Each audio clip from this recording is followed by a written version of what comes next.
पहला जो टेंस आपका वो क्या है, प्रेजेंट इंडेफिनिट टेंस या सिंपल प्रेजेंट टेंस, दोनों बोलते हैं इसको।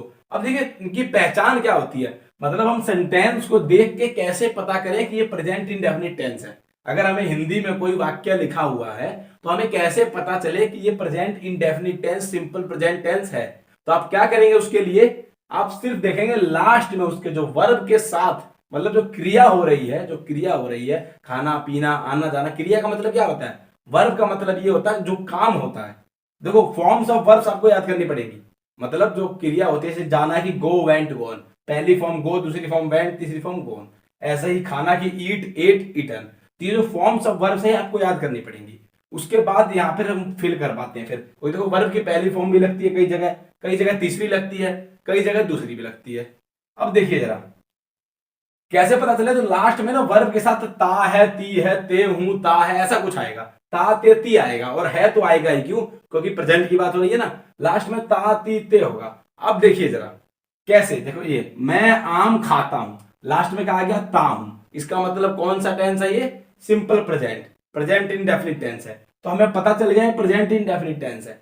तो अगर ये प्रेजेंट इंडेफिनिट टेंस है तो इसका स्ट्रक्चर क्या होगा, मतलब इसको हम जब इंग्लिश में बनाएंगे तो कैसे, पहले क्या लिखें, कहने का मतलब पहले क्या लिखूं, मैं लिखूं, उसके बाद क्या लिखूं। तो वही हमें जो स्ट्रक्चर है वो लिखा है यहाँ पे। स्ट्रक्चर कैसे बनता है तो समझो जरा। सब्जेक्ट सबसे पहले, अब देखो सब्जेक्ट का सिंपल सी बात ये समझो ना, कि जो आदमी उसमें काम कर रहा है, ये एग्जैक्ट डेफिनेशन नहीं है इसकी, हालांकि सब्जेक्ट और भी बहुत तरीके से हो सकते हैं, लेकिन नॉर्मल टेंस में ये समझो कि जो वर्ब हो रही है ना, जो क्रिया हो रही है, वो कौन कर रहा है, खाता हूं। ये जो खाता हूं ये खाने वाला कौन है, तो खाने वाला मैं है ना। तो इस सेंटेंस में सब्जेक्ट क्या है आपका, मैं।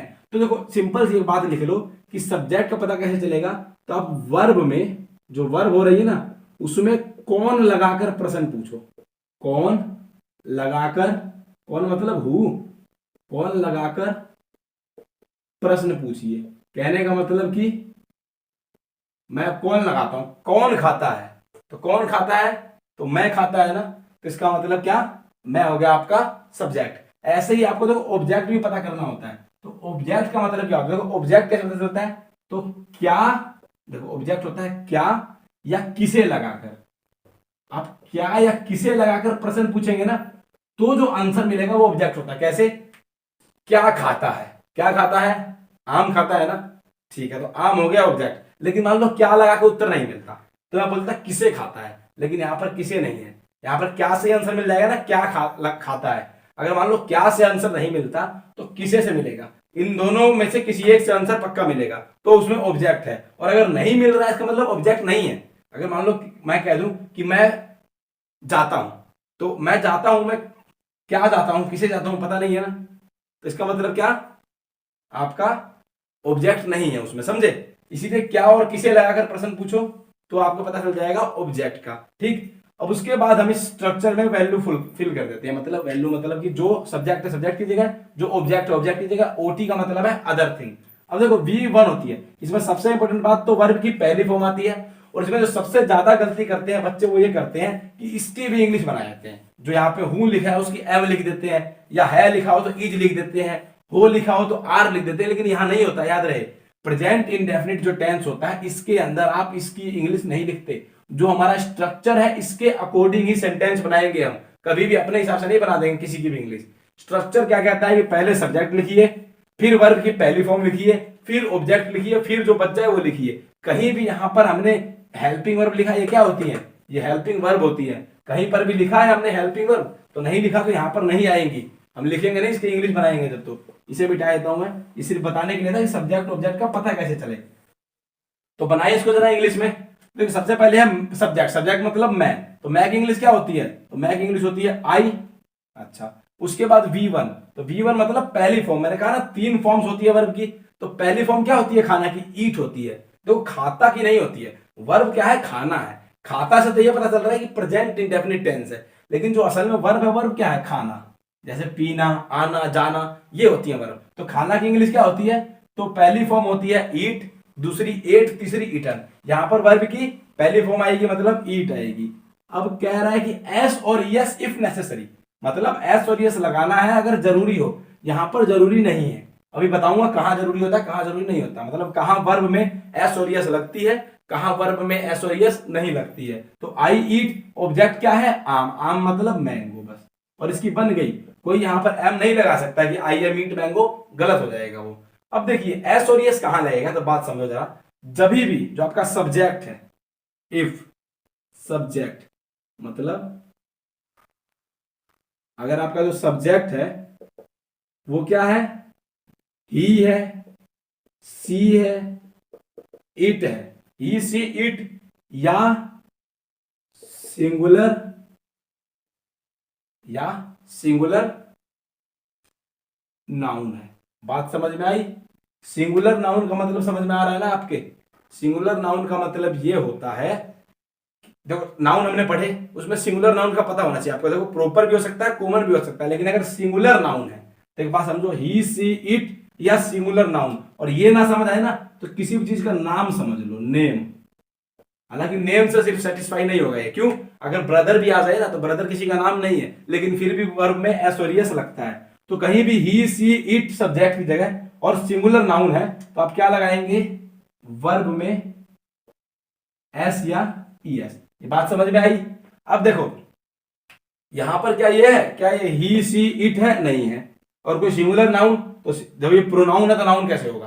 तो इसका मतलब ही सी इट हो, या अगर इनमें से कुछ ना हो तो सिंगुलर नाउन हो, तो ये आई है, तो ये ना इसमें से कुछ है और नाउन तो ये है ही नहीं, तो इसका मतलब यहां पर क्या आएगा, आई ईट मैंगो। लेकिन अगर यही ऐसे होता कि वह आम खाता है, तो क्या होता, ही ईट्स मैंगो, तब एस लगता ईट में। क्यों?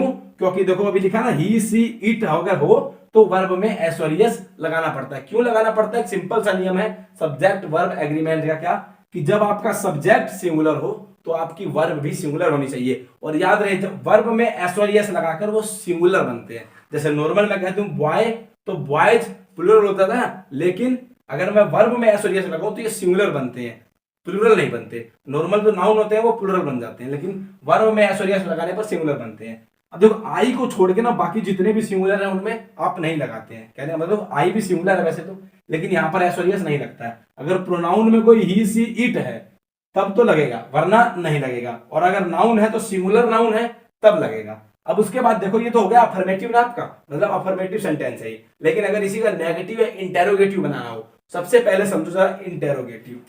तो इंटेरोगेटिव क्या होता है? तो इंटेरोगेटिव का मतलब समझते हो ना, क्वेश्चन वाचक वाक्य, सेंटेंस बताए थे आपको। इंटेरोगेटिव, इंटेरोगेटिव में मान लो मैं कह दूं कि क्या मैं आम खाता हूं, ठीक। वैसे तो और भी बहुत सारी चीज होती है कि तुम क्या खाते हो, लेकिन इसका इंटेरोगेटिव बना रहा हूं कि क्या मैं आम खाता हूं। तो क्या मैं आम खाता हूं, देखो अब इसकी इंग्लिश कैसे बनेगी? तो एक बड़ी सिंपल सी बात है, क्या कि जब भी शुरू में क्या आ जाए तो आपको किसकी इंग्लिश लिखनी पड़ती है, व्हाट नहीं लिखते आप, व्हाट नहीं लिखते। क्यों? क्योंकि यहां पर शुरू में क्या है, और इसका मतलब ये नहीं है कि हम तुम क्या खाते हो। देखो दो तरह के सेंटेंस होते हैं ना, बीच में क्या आता है, तुम क्या खाते हो, तो व्हाट से होता है वो। लेकिन जब शुरू में क्या हो तो आपको हेल्पिंग वर्ब लिखनी पड़ती है, जो सहायक क्रिया है वो लिखनी पड़ती है पहले। सहायक क्रिया क्या है, देखो यहां पर तो हेल्पिंग वर्ब कोई हमने लगाया नहीं, वैसे देखो हूं है हेल्पिंग वर्ब, लेकिन क्या यहां लगाते हैं हम? तो प्रेजेंट इंडेफिनिट टेंस में कभी भी इसका तो यूज करते ही नहीं है हम, मतलब हूं, इज, एम, आर इनका यूज नहीं करते हम। तो इसका मतलब हेल्पिंग वर्ब क्या होती है इसमें, तो याद रहे इसकी जो हेल्पिंग वर्ब होती है, यहां लिख देता हूं, इसमें जो हेल्पिंग वर्ब यूज होती है आपकी, हेल्पिंग वर्ब वो डू या डज होती है, डू या डज। अब देखो एक सिंपल सी बात है, इस डू में ईएस लगा है, तो ये ईएस कब लगता है, जब ही सी इट हो। तो सिंपल, अगर आपका ही सी इट है तब हेल्पिंग वर्ब डज हो जाएगी, और अगर और कोई है तो डू हो जाएगी। वैसा ही कॉन्सेप्ट, अगर ही सी इट है तो वर्ब में एस और एस लगता है ना, तो अगर ही सी इट है तो हेल्पिंग वर्ब डज यूज होती है, और अगर कोई और दूसरा है तो डू यूज होती है हेल्पिंग वर्ब। अब देखो आई है तो आई के लिए तो डू यूज होगी, तो सबसे पहले शुरू में किसकी इंग्लिश लिखेंगे, क्या की, क्या मतलब हेल्पिंग वर्ब, तो डू लिख देंगे हम। डू के बाद क्या बच गया आपका, सिंपल। देखो सबसे पहले हेल्पिंग वर्ब, इसका स्ट्रक्चर क्या होता है इधर देख लो, इसका स्ट्रक्चर होता है हेल्पिंग वर्ब पहले प्लस में, हेल्पिंग वर्ब के बाद सब्जेक्ट, सब्जेक्ट के बाद ऑब्जेक्ट, और उसके बाद अदर थिंग। ये इसका स्ट्रक्चर होता है। हेल्पिंग वर्ब के बाद सब्जेक्ट, सब्जेक्ट मतलब मैं, तो डू आई, उसके बाद ऑब्जेक्ट, सॉरी सब्जेक्ट के बाद वर्ब भी तो लिखेंगे, सब्जेक्ट के बाद वर्ब लिखेंगे V1। और देखो इसमें ना कभी भी एस और यस नहीं यूज होगा, चाहे ही हो चाहे सी हो, उससे कोई मतलब नहीं है। यहां पर सिर्फ वर्ब की पहली फॉर्म आती है, does I eat, sorry do I eat mango, ये हो गया ना। अब देखिए ये बन गई हमारी इंटरोगेटिव। अब मैंने क्या कहा, इसमें कभी भी ना एस और यस यूज नहीं होता। कहने का मतलब अगर ये ऐसे होता कि क्या वह आम खाता है, तो वह है, ही है, तो ही के लिए हेल्पिंग और हम यूज करते डज, डू नहीं आता। लेकिन जो डज आता ना, फिर डज ही ईट मैंगो होता, फिर ईट्स नहीं होता। जैसे यहां पर ही ईट्स मैंगो होता, लेकिन जब यहां होता तो डज ही ईट मैंगो होता है। रीजन कि जब यहां पर डज में ईएस आ गया तो दोबारा वर्ब में ईएस नहीं आएगा। अब उसके बाद देखो एक और सेंटेंस होता है, वो क्या होता है आपका, नेगेटिव होता है। नेगेटिव सेंटेंस, तो नेगेटिव सेंटेंस नीचे ले देता हूं। देखो नेगेटिव सेंटेंस और सीखना है हमें। तो नेगेटिव मतलब जैसे मैं आम नहीं खाता हूं, मैं आम नहीं खाता हूं। तो एक बात देखिए, इसके लिए क्या होगा, इसका स्ट्रक्चर सिंपल सा है। आप वही सब्जेक्ट लिखते हैं, इसमें ना सब्जेक्ट के बाद आप हमेशा डू या डज के साथ नॉट लगाते हैं। ठीक, डू या डज के साथ नॉट लगाते हैं, प्लस में वही ऑब्जेक्ट, वर्ब, ऑब्जेक्ट और जो बच जाए अदर थिंग। देखो सम वही है, बात समझ में आ रही है ना। सब्जेक्ट डू या डज के साथ नॉट, वर्ब की पहली फॉर्म ऑब्जेक्ट और अदर थिंग। कैसे बनेगी, मैं आम नहीं खाता हूं, तो आई के बाद सब्जेक्ट के बाद क्या, डू या डज, तो आई के अनुसार क्या रहेगा, डू। सिंपल है ना, ही सी इट या सिंगुलर नाउन के साथ डज, बाकी के साथ डू। तो आई डू नॉट और ईट मैंगो, सिंपल। तो वही मैं कह रहा हूं, ये आपका एक और होता है क्या, वो इंटेरोगेटिव नेगेटिव होता है, उसमें क्या और नहीं दोनों आ जाते हैं। तो वही क्या के लिए डू या डज, और नहीं के लिए नॉट आ जाता है। तो यही मेन आपके तीन होते हैं देखो टाइप। कैसे बने, तो ये सबसे इंपॉर्टेंट है, ये स्ट्रक्चर याद रखना आपको। अगर ये स्ट्रक्चर याद नहीं होगा तो आप गलत कर देंगे। प्रेजेंट कॉन्टिन्यूअस टेंस, सबसे पहले आइडेंटिफिकेशन देखो, मतलब पहचान। कैसे हम सेंटेंस को, हिंदी वाले वाक्य को देख के बता सके कि ये प्रेजेंट कॉन्टिन्यूअस टेंस है, या फिर इंग्लिश का भी कैसे पता चल जाए कि प्रेजेंट कॉन्टिन्यूअस टेंस है। तो हिंदी में तो क्या लिखा होगा लास्ट में, रहा है, रही है, रहे हो, ऐसा आएगा कुछ। ठीक, जैसे कि मैं आम खा रहा हूं, तो जहां भी क्रिया के साथ रहा, रही और है, हूं आ जाए, इसका मतलब कि वो प्रेजेंट कॉन्टिन्यूअस टेंस है। अब इसको बनाएंगे कैसे, इसका स्ट्रक्चर क्या होता है, सबसे पहले सब्जेक्ट लिखते हैं, साथ में ईजेएमआर लिखते हैं। अब देखो सबसे पहली बात तो जहां भी रहा आएगा ना, वहां पे वर्ब के साथ आईएनजी आती है। ठीक, और हेल्पिंग वर्ब जरूर आती है उसमें, पहले ईजेएमआर, वाज, वर जरूर आएगा, या विल, शैल भी जरूर आएगा। ठीक, उसके बाद ऑब्जेक्ट, फिर अदर थिंग। सबसे पहले देखो सब्जेक्ट क्या होगा, आई, मैं का मतलब आई, देखो आई है ना सब्जेक्ट, उसके बाद एम, आई के साथ एम लगता है, और हूं की इंग्लिश वैसे भी एम होती है, तो आई एम। वर्ब के साथ आईएनजी मतलब ईटिंग। देखो जो आईएनजी है ना, वो वर्ब की पहली फॉर्म के साथ लगता है, दूसरी या तीसरी फॉर्म के साथ नहीं। अब एक और बात याद रहे, देखो ईटिंग ऑब्जेक्ट मतलब मैंगो, तो ए मैंगो। देखो तो पिछली जो हमने प्रेजेंट टेंस में बनाया, मैंने आई ईट मैंगो कर दिया, वहां पर आई ईट ए मैंगो कर लेना। I do not eat a mango, do I eat A mango, ऐसे लिख लेना। ए जरूर लगता है, मैंगो से पहले आर्टिकल ए का प्रयोग होगा। ठीक है, I am eating a mango, वहां भी ए कर लेना सभी सेंटेंस में। उसके बाद देखिए इसके भी वही, जब इसका अफर्मेटिव है, ये इसे कौन सा कहते हैं, अफर्मेटिव है। उसके बाद हमें क्या बताना है, उसके बाद हमें बताना है नेगेटिव। तो नेगेटिव मतलब मैं आम नहीं खा रहा हूं, या क्या मैं आम खा रहा हूं। तो आपको सिंपल स्ट्रक्चर बताया ना मैंने, जब भी शुरू में क्या आएगा तो हेल्पिंग और बाहर आ जाएगा। मान लो ऐसा आ जाए कि क्या मैं आम खा रहा हूं, अगर ऐसा आ जाए क्या मैं आम खा रहा हूं, तो एक सिंपल सी बात अभी बताई मैंने कि हमेशा हेल्पिंग वर्ब पहले आ जाता है, बस इतना ही काम होता है। इसका भी स्ट्रक्चर क्या होगा, वैसे ही। कैसे, हेल्पिंग और बाहर मतलब इज, एम, आर पहले आ जाएगा। ठीक, साथ में वही सब्जेक्ट, फिर V1 के साथ आईएनजी, फिर ऑब्जेक्ट और फिर अदर थिंग। तो सिंपल सा स्ट्रक्चर होता है कि जब भी शुरू में क्या आ जाए तो हेल्पिंग वर्ब को बाहर निकाल दो, बस बाकी सारा अपनी जगह पे ही रहता है। कहने मतलब इसमें से एम बाहर आ जाएगा, बाकी सब वैसे वैसे ही रहेगा। इस स्ट्रक्चर के अनुसार एम पहले आएगा, उसके बाद वही सब्जेक्ट मतलब आई, और उसके बाद वर्ब की आईएनजी मतलब eating, I am I eating a mango. तो एक सिंपल सी बात क्या बता रहा हूं मैं, कि जब भी शुरू में क्या आता है ना, तो सिर्फ हेल्पिंग वर्ब को पहले लिख दिया जाता है, बाकी सारा वैसे का वैसा रहता है। एम बाहर आ जाएगा, am I eating a mango, ये इसका स्ट्रक्चर है। इसे याद नहीं भी रखो तो सिंपल याद रख लो, हेल्पिंग और बाहर आ जाता है। तो am I eating a mango, ऐसे ही मैं आम नहीं खा रहा हूं तो बस नॉट लग जाता है, और नॉट हमेशा हेल्पिंग वर्ब के बाद लगाते हैं, तो I am not eating a mango हो जाएगा, I am not eating a mango, तो नेगेटिव बन जाएगा उसका। ये है आपका present continuous tense. Present perfect tense, देखो प्रेजेंट परफेक्ट टेंस का मतलब ये है, देखो परफेक्ट टेंस का मतलब ये होता है कि कोई भी काम हो चुका है, मतलब काम कंप्लीट हो गया है, इसका मतलब वो परफेक्ट हो चुका है। अब देखो कैसे पहचान होगी, जैसे ना पहचान के दो तरीके हैं। हिंदी वाले वाक्य में क्या लिखा होगा, या तो लिखा होगा चुका है, चुकी है, चुका हूं, चुके हो, ऐसे, या फिर ऐसे लिखा होगा या है, ई है, ए है, वर्ब के साथ। कहने का मतलब जैसे मैं आम खा चुका हूं, ऐसे लिखा हो सकता है, या मैंने आम खा लिया है। बात समझ में आ रही है? देखो या है आ गया ना, या है, चुका है हूं आ गया, तो वही कह रहा हूं कि या तो ऐसे हो सकता है या ऐसे हो सकता है, मैं आम खा चुका हूं या मैंने आम खा लिया है, दोनों प्रेजेंट परफेक्ट टेंस ही है। कोई देखो आम खा लिया, इसमें भी तो वही बात हो रही है कि आम खा चुका हूं, खत्म हो गया है काम। तो वही स्ट्रक्चर कैसे बनेगा इसका, सब्जेक्ट के साथ हैव लगेगा, प्लस में वर्ब की तीसरी फॉर्म आएगी इसमें। देखो वर्ब की फॉर्म याद रखनी जरूरी है कि कौन सी फॉर्म किस टेंस में आती है, प्लस में ऑब्जेक्ट, प्लस में अदर थिंग। अब एक बात समझना जरा, हैज हैव किसके साथ यूज होगा, पहले ये समझना पड़ेगा आपको। तो देखो सिंपल सी बात है, जो हैज हैव का कॉन्सेप्ट है इसको समझो जरा। तो देखो हैज जो है वो किसके साथ लगता है, ही, सी, इट या सिंगुलर नाउन।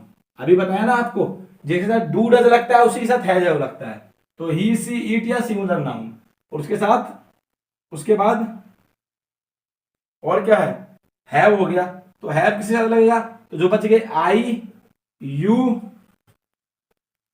दे और वी, इनके साथ, और या फिर प्लूरल हो कोई नाउन, तब क्या लगेगा आपका हैव। कहने का मतलब मान लो मैं कह दूं कि, या तो सिंपल है लेकिन सिंगुलर प्लूरल समझो, मान लो मैं कह दूं कि मेरा भाई खाना खा चुका है, तो माई ब्रदर हैज होगा, क्यों, क्योंकि एक है ना वो सिंगुलर है। लेकिन मैं कह दूं कि स्कूल के बच्चे खाना खा चुके हैं, तो द स्कूल्स चिल्ड्रन, या समझ गए, स्कूल्स चिल्ड्रन या चिल्ड्रन ऑफ स्कूल हैव होगा, क्यों, क्योंकि चिल्ड्रन ज्यादा है तो हैव आएगा, अगर अगर मेरा भाई एक है तो है जाएगा। ये है सिंगुलर प्लूरल का कॉन्सेप्ट। अब एक बात समझो कैसे बनेगा, सब्जेक्ट मतलब आई, तो पहले लिखेंगे आई, आई के साथ हैव लगेगा, हैव लगेगा, तो आई के अनुसार साथ तो हैव लगता है, तो आई हैव हो जाएगा, हैज या हैव में से किसी एक लगेगा, इनके साथ हैज, इनके साथ हैव लगता है, आई हैव। वर्ब की तीसरी फॉर्म तो ईट, एट, ईटन होती है तीसरी फॉर्म, तो तीसरी फॉर्म होगी ईटन। आपको फॉर्म्स ऑफ वर्ब तो याद होनी ही चाहिए, वरना टेंस हो नहीं पाएंगे। I have eaten a mango, a आएगा, a mango, I have eaten a mango, बन गया ऑब्जेक्ट। अदर थिंग मतलब और कुछ हो तो, लेकिन और कुछ बचा है हिंदी में, नहीं बचा तो और किसकी इंग्लिश कैसे बनाएंगे।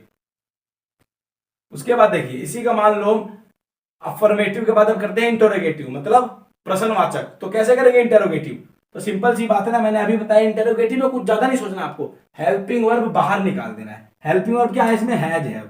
तो अगर इसका मैं बोलूं कि क्या मैं आम खा चुका हूं, तो ये हैव बाहर आ जाएगा, have I eaten a mango हो जाएगा। बस सिंपल होता है, जब भी शुरू में क्या आता है ना, तो आपको सिर्फ हेल्पिंग वर्ब जो उसके अंदर यूज है उसे बाहर निकाल देना है। प्रेजेंट इंडेफिनिट में हेल्पिंग वर्ब यूज नहीं थी, तो हम अपनी तरफ से हेल्पिंग वर्ब लगाते हैं क्या, डू या डज। यहाँ पर तो हैज हैव है, तो ये जो भी होगा वो बाहर निकल जाएगा, have I eaten a mango. वही नॉट लगाना होगा, मतलब मैं आम नहीं खाता हूं, तो I have not eaten a mango. Simple है, इंटरोगेटिव में जब शुरू में क्या आए तो आपको हमेशा हेल्पिंग वर्ब बाहर निकाल देना है, और अगर नेगेटिव बना रहे हैं, नहीं बना रहे हैं, तो हेल्पिंग वर्ब के साथ नॉट लगा देना है, बस सिंपल। अगर हेल्पिंग वर्ब ना हो तो हमें अपनी तरफ से लगानी पड़ती है, जैसे कि प्रेजेंट इंडेफिनिट में था डू या डज। तो ये हो गया आपका present perfect tense. Present perfect continuous मतलब, देखो इस प्रेजेंट परफेक्ट कॉन्टिन्यूअस टेंस में क्या होगा कि कोई काम है ना वो पहले शुरू हो चुका होगा और अभी भी हो रहा होगा। कहने का मतलब कोई काम हमने शुरू तो पहले कर दिया है लेकिन अभी भी हो रहा है। इसकी आइडेंटिफिकेशन, पहचान कैसे हो, हिंदी का वाक्य देख के कि ये प्रेजेंट परफेक्ट कॉन्टिन्यूअस है। तो सिंपल सी बात, आप देखेंगे शुरू में इसमें समय जरूर लिखा होगा, शुरू में नहीं लेकिन सब्जेक्ट के बाद समय लिखा होगा, समझ गए। मतलब शुरू में लिखा होगा 2 दिन, 2 साल, या 2 साल, या फिर 1940 से, या 10 बजे से, कुछ ना कुछ टाइम लिखा होगा, इनडेफिनिट या डेफिनिट कोई एक टाइम लिखा होगा। उसके बाद लास्ट में लिखा होगा रहा है, रहे हो, रही हूं, ऐसे। देखो ये समझो, इससे समझ आएगा। मैं 2 घंटे से आम खा रहा हूं, ये टाइम हो गया, ये खा रहा हूं हो गया। और सबसे इंपॉर्टेंट, आम खाने का काम कब शुरू हो गया? 2 घंटे पहले, लेकिन अभी भी खा रहा हूं। तो यही तो है प्रेजेंट परफेक्ट टेंस, कि काम शुरू हो गया पहले लेकिन अभी भी चल रहा है। तो मैं 2 घंटे से आम खा रहा हूं। अब इसके लिए ना आपको सिंपल ये पैटर्न फॉलो करना है, ये वाला स्ट्रक्चर कैसे बनेगा? सबसे पहले सब्जेक्ट, सब्जेक्ट मतलब आई, उसके बाद हैज या हैव, तो आई के अनुसार हैव लगेगा, आप जानते हैं आई हैव, अभी बताया ना, हैज हैव किसी साथ लगता है, आई हैव। उसके बाद बीन आएगा, मिस नहीं करना कुछ भी, आई हैव बीन, वर्ब के साथ आईएनजी मतलब eating, I have been eating. तो सिंपल सी बात समझो, हैव लग रहा है क्योंकि परफेक्ट हो गया है ना, परफेक्ट कंटिन्यूअस, इसीलिए आईएनजी लग रहा है, नॉर्मल है। तो वही वाली बात है, आप हैव और आईएनजी दोनों लगता है इसमें। I have been eating, object मतलब a mango, I have been eating a mango, ये तो हो जाएगा। चलो अब फोर लगाए या सीन्स लगाए, और कुछ पता नहीं है। फोर या सीन्स के साथ टाइम लगता है, जो 2 घंटे का टाइम है ना, ये फोर या सीन्स के साथ लगाते हैं, यूज करते हैं। अब फोर लगाए या सीन्स लगाए, देखो यहां पर तो लगेगा 4 2 hours, और अभी बताता हूं क्यों। देखो फोर या सीन्स का यूज कैसे होता है ये समझ लो जरा। अगर आपका कभी भी कोई ड्यूरेशन ऑफ टाइम होगा, ड्यूरेशन मतलब अवधि होगी, इंटरवल होगा कोई टाइम का, तब आप हमेशा फोर यूज करेंगे। कुल मिला के डेफिनिट टाइम नहीं होगा, कहने का मतलब समझो इनडेफिनिट टाइम। इनडेफिनिट का मतलब क्या होता है? अनिश्चित। अनिश्चित जब भी टाइम होगा ना आपका, तो याद रहे आपका होगा फोर यूज। लेकिन उससे भी इंपॉर्टेंट है कि जो टर्म है ना वो ये है कि ड्यूरेशन दिया होगा आपको। ड्यूरेशन मतलब अवधि, मतलब इनडेफिनिट टाइम तो हो लेकिन खासकर ड्यूरेशन हो, अवधि हो, मतलब कुछ टाइम से, जैसे कि 2 घंटे से, 2 साल से, 2 दिन से, 5 महीने से, 5 हफ्तों से, ऐसा कुछ टाइम है जिसमें ड्यूरेशन होती है, अवधि होती है, उसमें क्या यूज होता है? फोर। और इसका एग्जैक्ट अपोजिट डेफिनिट होगा टाइम। डेफिनिट टाइम हो मतलब निश्चित समय हो, मतलब एक निश्चित सा टाइम दे दे कि इस टाइम से ही हो रहा है, ऐसा निश्चित टाइम हो। निश्चित वो क्या होता है? तो एक बात समझो, जैसे मान लो मैं यहां पे कह देता कि मैं सुबह 10 बजे से आम खा रहा हूं, तो सुबह 10 बजे एक एग्जैक्ट टाइम दे दिया ना, ड्यूरेशन नहीं दिया कि 2 घंटे 5 मिनट 5 दिन 6 हफ्ते 6 साल 10 साल 20 साल, ऐसा कुछ नहीं दिया, एक निश्चित टाइम दे दिया, डेफिनेट टाइम, क्या? सुबह 10 बजे से। तो क्या हो जाएगा? तो सिंस 10 AM होता, ठीक। या फिर ऐसा हो जाए कि मैं आम ना हो कुछ और हो जाए, मान लो कि मैं ऐसे कह दे कि मैं 1940 से या 1960 से यहां रह रहा हूं, तो क्या हो जाएगा? उसमें भी सीन्स आएगा, क्यों? डेफिनेट टाइम हो गया। या फिर ऐसा हो जाए कि मैं सोमवार से आम खा रहा हूं, तो भी सीन्स आएगा, क्यों? क्योंकि सोमवार में कोई ड्यूरेशन नहीं है ना, अवधि नहीं है, सोमवार एक निश्चित सा टाइम है। तो जब भी ड्यूरेशन होगी तो फोर आएगा, निश्चित टाइम होगा, डेफिनेट टाइम होगा, तो सिंस आएगा। तो ये फोर और सिंस का यूज है, समझ में आए? सिंपल सी भाषा में समझो, जहां भी ऐसा आ जाए 2 घंटे 5 दिन 5 साल 5 महीने 5 हफ्ते ऐसे आ जाए, तो आप हमेशा फोर लगा दे। और वैसा कोई टाइम आ जाए सोमवार से सुबह से 10 बजे से या कल से, तो क्या आ जाएगा? सिंस आ जाएगा। कल से मान लो ऐसा है ना कि कल से आम खा रहा हूं, तो भी सिंस यस्टरडे ही आएगा, ठीक, वो डेफिनेट टाइम में आता है। तो ये है फोर और सिंस का। अब इसकी बात करें इंटेरोगेटिव की, तो इंटेरोगेटिव का एक ही मैंने बताया, क्या? हेल्पिंग, और बाहर निकाल दो बस आप, तो क्या हो जाएगा? Have I been eating a mango, कहने वाला समझो, क्या मैं 2 घंटे से आम खा रहा हूं, तो क्या हो जाएगा? हैव बाहर आ जाएगा। Have I been eating a mango for 2 hours। ऐसे ही आई हैव नॉट बीन, ये तो सिंपल सी बात है, इतना दिमाग में रखना है बस कि शुरू में क्या आए तो हेल्पिंग वर्ब बाहर, और नहीं आए अगर नेगेटिव सेंटेंस हो तो हैव के बाद हैज, मतलब हेल्पिंग वर्ब के बाद नॉट लगा देना है।